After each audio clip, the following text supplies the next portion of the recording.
ये है लता, जो कि सिलाई बुनाई का काम करके अपना घर चलाया करती है। और ये है उसकी एक छोटी सी बेटी रीना। लता रीना से बहुत प्यार करती है। अरे लता, लता कहाँ हो? अरे लता, तुम यहाँ बैठी हो और मैं कब से आवाज लगा रहा हूँ, तुम्हारे कानों में आवाज नहीं जा रही है क्या? सुनाई नहीं देता है? जी वो तो ये है लता का पति रामदास, जो कि एक शराबी है। मुझे पैसे दो, दारू खरीदने हैं। अरे अब मैं पैसे कहाँ से दूं? पैसे नहीं है मेरे पास। आप तो ऐसे ही कल सारे पैसे लेके गए, उसका भी दारू पी गए। अब कहाँ से दूं पैसे? अरे मुझसे जवान लगाती है, अपने पति से? हाँ रुक, दिखाता हूँ। फिर लता का पति रामदास लता के साथ जबरदस्ती मारपीट करके जो भी पैसे थे वो भी छीन कर वहाँ से लेकर चला जाता है दारू पीने के लिए। अरे थोड़े से तो पैसे बचे थे राशन के लिए, अब आप वो भी लेके चले गए। अब मैं क्या खाऊं और अपने बेटी को क्या खिलाऊं? हे ऊपर वाले, कुछ तो कर इसका। ये हमेशा मेरे साथ मारपीट करके मेरे सारे पैसे लेके चले जाते, खुद तो कुछ काम नहीं करते, और मैं जो भी काम करके कमाती हूँ वो पैसे भी ये लेके चले जाते। अब मैं क्या करूँ? माँ रो मत, सब ठीक हो जाएगा, पापा ठीक हो जाएंगे। अरे हाँ बेटी, इतने सालों से तो इसी का इंतजार कर रही हूँ, लेकिन कहाँ, अभी तक तो वही हालात है हमारे। एक रोज लता अपनी बेटी रीना के साथ बैठकर भोजन कर रही थी। खा ले बेटी, जल्दी से खा ले। अरे माँ, तुम्हारा खाना कहाँ है? सारा तो मुझे ही दे दी, तुम क्या खाओगी? अरे बेटी है ना, ये देख मेरा खाना है। माँ तू सिर्फ चावल खाओगी और मुझे सारा सब्जी दे दी, कैसे खाओगी चावल? अरे बेटी मुझे सब्जी पसंद नहीं है, इसीलिए मैं तुझे दे दी। प्याज है ना, प्याज के साथ मैं खा लूंगी, तू खा ले बेटी जल्दी से। फिर रीना खाना खाने लगती है। कुछ ही समय में लता के घर गांव के एक आदमी आए हुए थे। अरे लता, लता। अरे हाँ चाचा, कहिए क्या हुआ? अरे लता, बड़ी दुख भरी खबर है, तेरा पति का एक्सीडेंट हो गया है, वो वहीं पर उसका देहांत हो गया। जल्दी जाके देख ले। अरे ये क्या हो गया? इतने दुख थे, ये क्या कम थे कि और एक दुख का पहाड़ पड़ गया। इस बच्ची के सर से बाप का साया भी उठ गया, अब मैं क्या करूं? धीरे धीरे समय बीतने लगे। लता अपने सिलाई बुनाई का काम को और ज्यादा बढ़ाने लगी और रीना भी अब धीरे धीरे बड़ी होने लगी थी। बाप का साया उठ जाने के बाद रीना की सारी जिम्मेदारी अब लता के ऊपर ही थी। एक सुबह लता और उसकी बेटी रीना दोनों नदी में पानी भरने के लिए आ रहे थे।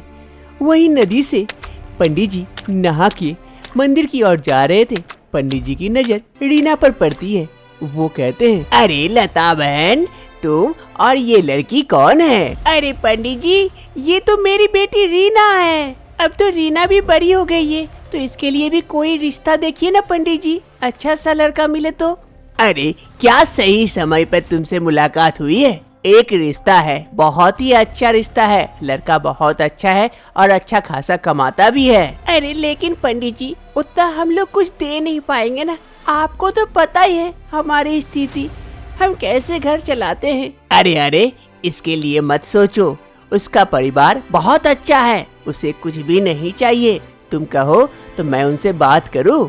ठीक है पंडित जी, आपको जैसा अच्छा लगे। चलो ठीक है, आज ही मैं उनसे बात करता हूँ। फिर पंडित जी मंदिर की ओर चले जाते हैं और इधर रीना और उसकी माँ लता दोनों नदी में पानी भरने लगते हैं।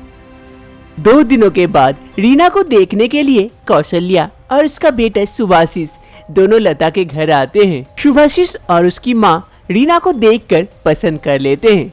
अरे बहन जी, मुझे कुछ नहीं चाहिए, बस ये सुंदर सी लड़की चाहिए, अपने घर बहू बनाकर लेके जाना है इसे। आप बस इसे अच्छे से तैयार करके भेज दीजिएगा बस। अरे बहन जी, ये कहकर आपने मेरी मन की बात छीन ली, क्योंकि मेरे ऐसी हालत नहीं है कि मैं इसे कुछ दे पाऊँ, लेकिन मन में एक ख्वाहिश थी कि इसकी शादी एक अच्छे घर में दूं। आज वैसा घर भी मिल गया, मैं बहुत खुश हूँ। सुभाषिस और रीना की शादी तय हो जाती है। एक रोज लता अपने पति के तस्वीर के नीचे बैठकर रो रही होती है। अरे आप तो शराब में हमेशा डूबे रहते थे और ऐसे ही चले गए, आज हमारी बेटी की शादी है, उसमें मैं एक अच्छा सा कपड़ा भी पहना के अपने बेटी को विदा नहीं कर सकती। इतना भी मेरी औकात नहीं है, कहाँ से लाऊं मैं।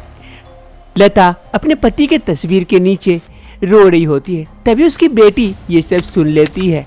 रीना अपनी माँ के समीप जाती है और कहती है, अरे माँ, मुझे कोई महंगा कपड़ा नहीं चाहिए और आप इतना अच्छा कपड़ा बनाते हो, तो क्या आप मेरे लिए एक गाउन नहीं बना सकते, एक अच्छा सा? मुझे विश्वास है माँ, तुम जितना अच्छा बनाओगे वैसा लहंगा कोई और नहीं बना सकता है। मेरे लिए सबसे अच्छा लहंगा तुम ही बना सकती हो माँ। ये कहते हुए रीना वहाँ से चली जाती है और इधर लता, अरे बेटी, लेकिन लहंगा बनाने के लिए वैसा कपड़ा भी तो चाहिए। मैं वो कपड़ा कैसे खरीद के लाऊं? अब मैं क्या करूं? दूसरी रोज लता उसके पति के दोस्त किशन के घर पहुंच जाती है, जहां किशन भी कपड़ा सिलाई का काम किया करते थे। अरे भाभी जी, आप आइए आइए। अरे भाई साहब, आपसे एक मदद चाहिए थी।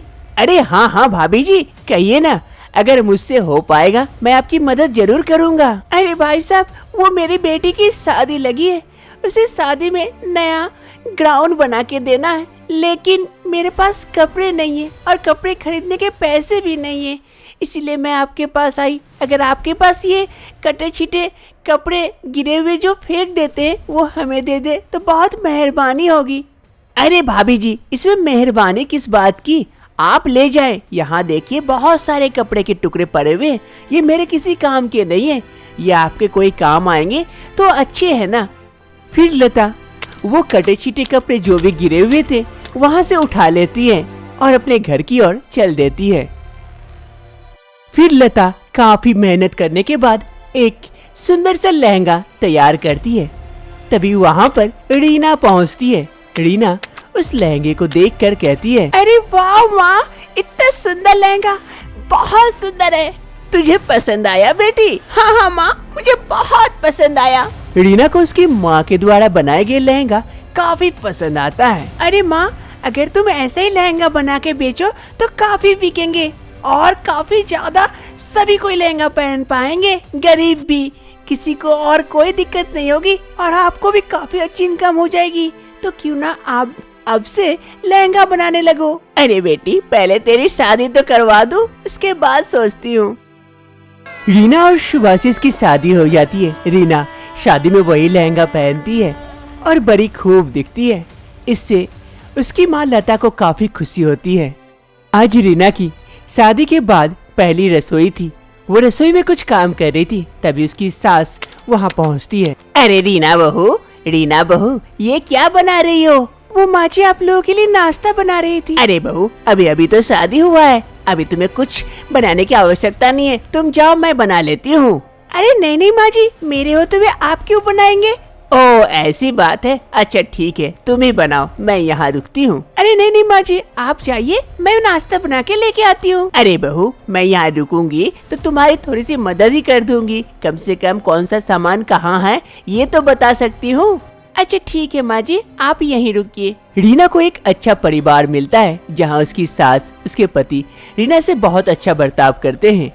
अब से लता रीना के शादी के बाद काफी ज्यादा मेहनत करती है और वही कटिंग कपड़े लेकर आती है और लहंगा तैयार करती है और लहंगे को तैयार करने के बाद बाजार में बेचती है, जिससे लता को काफी अच्छा इनकम भी हो जाता है और अब गरीब इंसान भी लहंगे का शौक मिटा सकते हैं और अब गरीब बेटियां भी लहंगा पहनकर शादी कर सकती है। माँ कहाँ हो? रोहन की बात सुन उसकी माँ सावित्री घर के अंदर से जल्दी जल्दी बाहर आती है। आकर देखती है कि रोहन किसी लड़की को शादी करके लेके आया है। अरे रोहन बेटा, ये कौन है और तुम लोग दोनों ने माला क्यों पहने हुए हो? अरे माँ, ये सोनाली है, हम दोनों एक दूसरे से प्यार करते थे, इसीलिए हमने आज मंदिर में जाकर शादी कर ली। अरे बेटा, और कोई दूसरी लड़की नहीं मिली जो इस काली कलुट्ठी को शादी करके लेके आया गए हो? अरे समाज वाले क्या कहेंगे इस लड़की को देखकर? अरे माँ, समाज वाले जो कहते हैं कहने दो, मैं इससे प्यार करता हूँ और इसीलिए शादी करके लेके आया हूँ और मुझे पता था कि तुम इस बात से कभी नहीं मानोगी। हम दोनों के रिश्ते से, इसीलिए हमने आज मंदिर में जाकर शादी करके ही घर आया हूँ। चलो सोनाली, घर के अंदर चलो।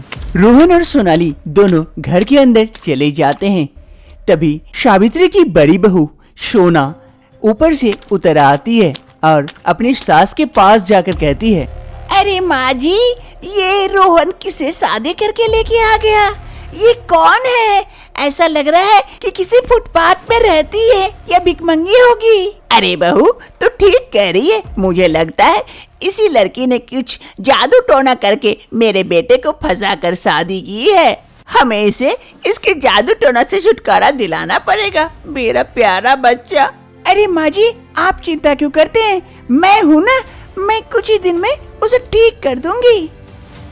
कमरे को फूलों से सजाया गया था क्योंकि आज सोनाली और रोहन की सुहागरात जो है। सोनाली दूध का गिलास लिए रोहन का इंतजार कर रही थी। तभी वहाँ पर रोहन पहुँचता है। अरे सोनाली, आज तो तुम बहुत ज्यादा खूबसूरत लग रही हो।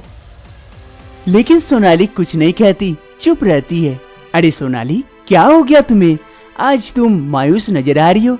कोई बात है क्या मन में? तो कह दो आज। अरे नहीं रोहन, वो आज माँ जी।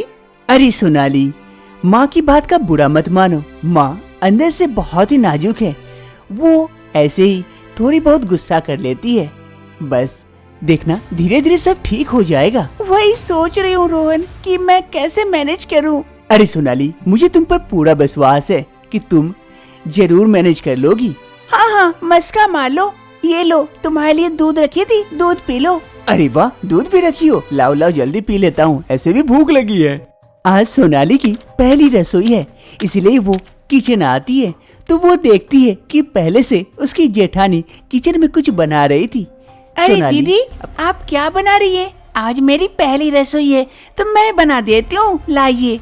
सोनाली की जेठानी सोना सोनाली को घूर कर देखती है। क्या हुआ दीदी, क्या देख रही हो? तुम्हें थोड़ा सा भी तमीज वगैरह है कि नहीं है? ऐसे ही मुंह उठा के आ गई और कहने लगी मेरी पहली रसोई है। ये रसोई मेरे पापा ने मुझे सेट करके दिए है और ये मेरी रसोई है, मैं यहाँ किसी को आने नहीं देती हूँ। तो तुम कहाँ से आ गई मेरी रसोई में? जाओ अपना रसोई सेट करो और अपने पति को जो बनाना है बना के खिलाओ। मेरे रसोई में आने की कोई आवश्यकता नहीं है। आइंदा कभी भी मेरे रसोई में आना मत। बड़ी आई है, खाली हाथ आ गई और चली सबका सामान हड़पने। सोनाली को उसकी जेठानी की बातें काफी बुरी लगती है। वो सुनकर जल्दी से वहाँ से चली जाती है। बड़ी आई है मेरी पहली रसोई। रोहन तैयार होकर बैठा था ऑफिस जाने के लिए और सोनाली की राह देख रहा था। तभी वहाँ पर सोनाली पहुँचती है। अरे सोनाली, आ गई तुम? मैं ऑफिस जा रहा हूँ, ये कहने के लिए रुका हुआ था। तुम कहाँ चली गई थी? अरे मैं वो चाय बनाने के लिए गई थी, लेकिन दीदी। अरे कोई बात नहीं है, मैं ऑफिस में जाके चाय पी लूंगा। बस तुम्हारा इंतजार कर रहा था कि तुम्हें बाय कहता हुआ चलूं।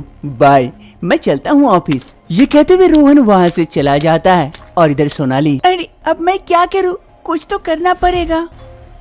बड़ी बहू किचन में घुसने नहीं देती है छोटी बहू सोनाली को, इसीलिए सोनाली ने अपना एक छोटा सा किचन सेटअप कर ली थी बाहर बरंडा में। सोना अपने किचन में खाना बना रही थी, तभी वहाँ पर उसकी सास सावित्री पहुँच जाती है। अरे सोना, ये क्या होना, यहाँ पर किचन बन गया?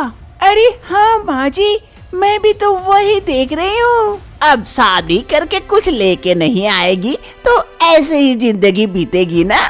तुम्हारे जैसे थोड़े ना है कि तुम्हारे पापा तुम्हें किचन सेट करके दिए थे तुम्हारे हिसाब से, इसीलिए तुम किचन में खाना बना रही हो और कोई बाहर में। जब भी मौका मिलता सास को अपनी छोटी बहू को सुना के चली जाती, लेकिन सोनाली कुछ नहीं कहती, चुपचाप सुनते रहती। तभी वहाँ पर रोहन आता है। रोहन ये सब देखकर काफी खुश होता है और सोनाली से कहता है, अरे सोनाली, वाह, तुमने तो बहुत अच्छा किचन सेटअप किया है। अब तो मुझे जो चाहेगा वो बोलूँगा, बना के सिर्फ तुम्हें देना है। अरे हाँ जी, आप चिंता क्यों करते हो? अरे किचन नहीं तो क्या हुआ, खाना बनाना आना चाहिए। बस मैं आपके लिए बहुत सारे खाना बनाई हूँ। चलिए आप हाथ मुंह धो के बैठिए, मैं लगाती हूँ खाना। फिर रोहन वहाँ से चला जाता है और इधर सोनाली की बातें सुनकर सोना काफी गुस्साती है। रोहन कमरे में बैठा था, तभी सोनाली रोहन के लिए बहुत सारे खाने बना के लेके आती है। ये लीजिए रोहन, आपके पसंदीदा सारे हैं। अरे हाँ हाँ, लाओ लाओ, देख के तो मुंह में पानी आ रहा है। फिर रोहन जल्दी जल्दी खाना टेस्ट करने लगता है। अरे बात सोनाली, तुमने तो बहुत ही टेस्टी खाना बनाई हो, बड़ा मजा आ गया खा के।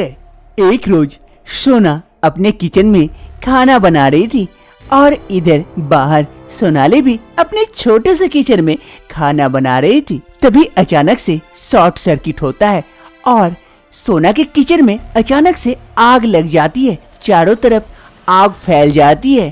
अरे बचाओ बचाओ बचाओ मुझे, माँ जी बचाइए, माँ जी बचाइए। सोना की आवाज सुन जल्दी से उसकी सासू माँ भी वहाँ पहुँच जाती है।